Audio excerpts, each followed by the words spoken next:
आज बनवूया फुग्याचं कारंचं. याकरता पाहिजे फुगा, एक बाटली, एक छोटी कडक स्ट्रॉ, एक मोठी कडक स्ट्रॉ, कात्री आणि ग्लू. पहिले झाकणामध्ये आपण एक छोटं भोग बनवूया. यामधनं आपण छोटी कडक स्ट्रॉ घालू. ही आहे फ्रुटीची स्ट्रॉ. स्ट्रॉ अगदी घट्ट बसायला पाहिजे. आता घेऊया एक कडक बाटली आणि तिच्या बेस जवळ एक छिद्र बनवूया.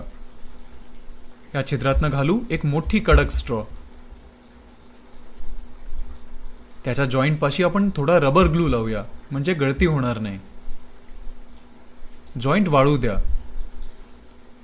आता एक फुगा घेऊन बाटलीच्या तोंडापाशी आपण लावणार आहोत. ताणून घट्ट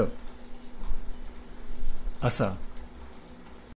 आता खालच्या स्ट्रॉमधनं आपण हवा खेचली तर फुगा फुगवला जातो.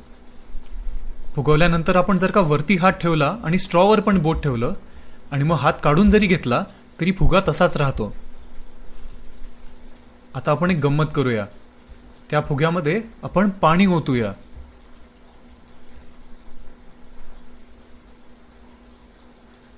जितकं जमेल तितकं पाणी घालू आणि मग अलगदपणे त्याचं झाकण लावून घेऊया. आता स्ट्रॉवरचं बोट काढलं आपण की झालं कारंज सुरू. तुम्ही पाहिलं तर फुग्याचा आकार कमी कमी होताना दिसेल तुम्हाला. जोपर्यंत फुग्यामध्ये पाणी आहे तोपर्यंत कारंज चालूच राहणार. ते बघा तुतारी पाण्याची.